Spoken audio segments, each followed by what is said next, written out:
Do you remember fondly something that used to live in Grandma's house? Welcome, my name's Ed Zinkiewicz. I have a tip for you.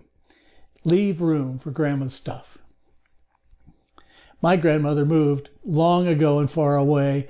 After her husband died, she stayed in the home, but after a while couldn't keep it anymore, moved to an apartment my parents built for her. In that process, she had to downsize.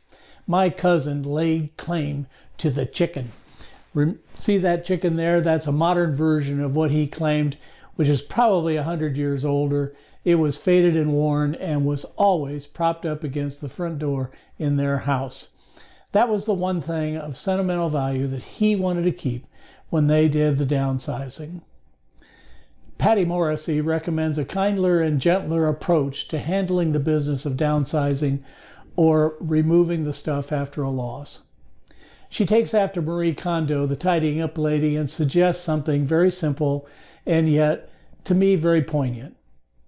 Leave room in your house.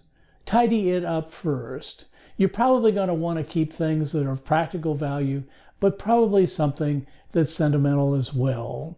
If you want to keep a space in your heart for this sentimental thing, make a space in your home where you can treasure it. I find that very nice. Please share with me.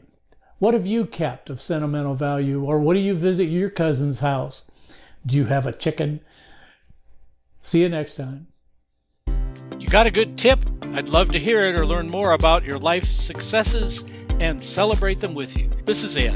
Leave a comment below or send me an email.